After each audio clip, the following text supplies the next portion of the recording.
Hello and welcome back for another Torah Tuesday.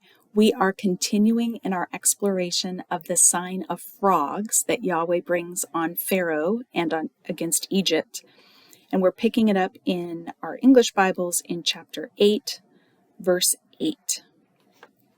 If you're reading in Hebrew, it would be chapter 8, verse 4, since the versification of this chapter is different. Last week, we talked about the announcement of the frogs and the actual coming of the sign of frogs against the Egyptians, and now we're going to read about Pharaoh's response. Reading from my translation of the Hebrew, starting in verse 8. Pharaoh called for Moses and Aaron, and he said, "Pray to Yahweh, so he will take away the frogs from me and my people.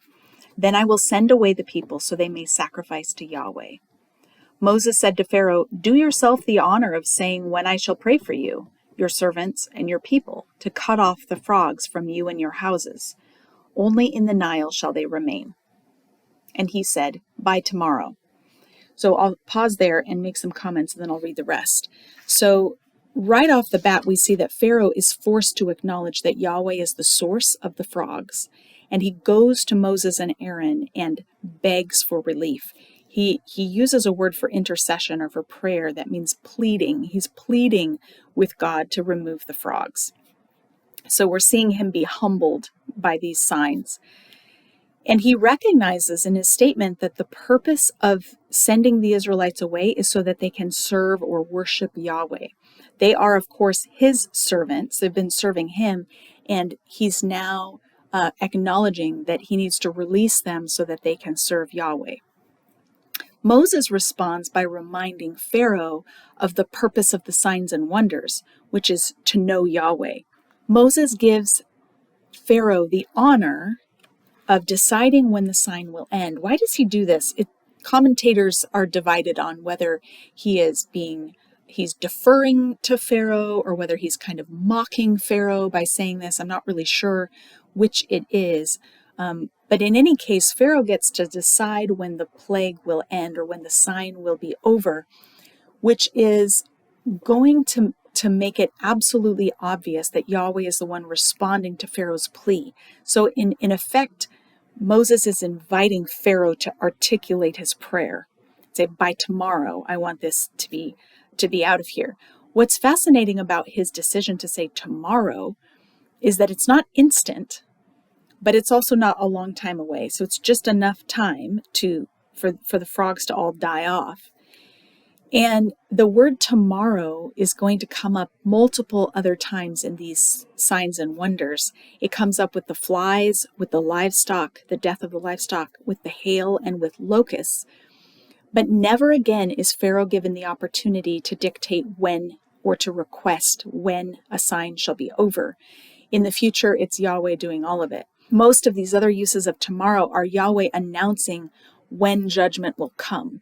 So Pharaoh says, I want this to be over tomorrow. And because of his refusal to actually comply with Yahweh's demands, all the rest of the tomorrows become judgment rather than relief.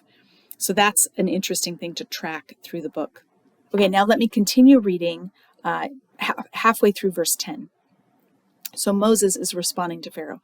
He said, "As you have said, that you may know that there is no one like Yahweh our God. The frogs shall depart from you, from your houses, from your servants, and from your people. Only in the Nile shall they remain." So Moses is recognizing and reiterating the true purpose of the signs and wonders, which is to demonstrate Yahweh's superiority, is for all to know who Yahweh is. That's what's being disclosed in the signs and wonders.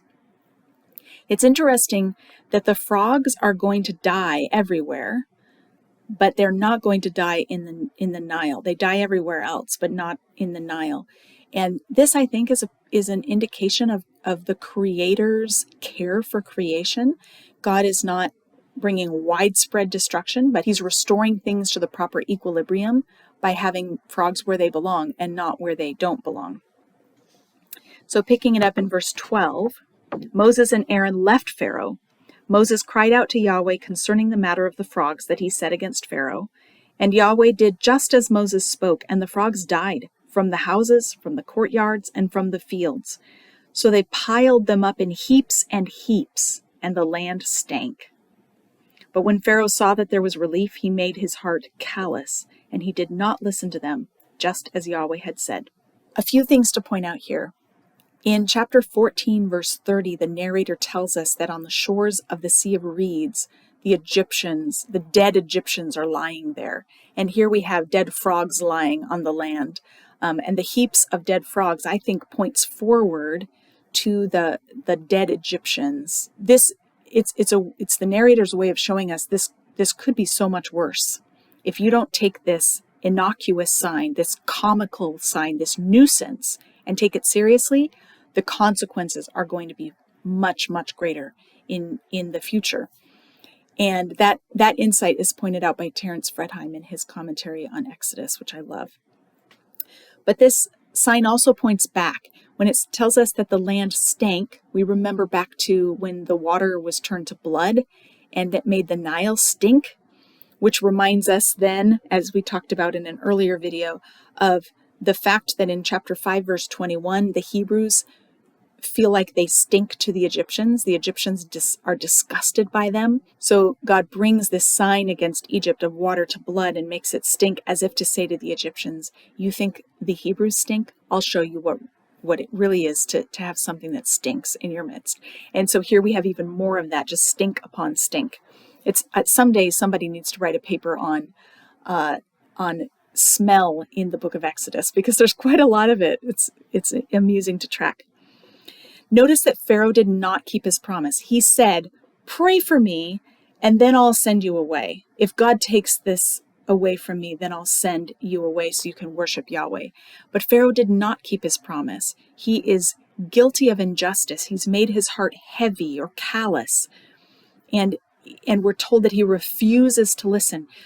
So many clues in the text that show us that Pharaoh is not being acted upon against his will, but that he's expressing his will by refusing to listen, by being given the opportunity to name when the sign is over, to name when the problem ends, by asking for prayer. Pharaoh is in the driver's seat here. He's not being coerced into responding the way that he does. He's guilty of injustice in spite of God's gracious and repeated opportunities to surrender and to acknowledge Yahweh's superiority. Pharaoh consistently refuses.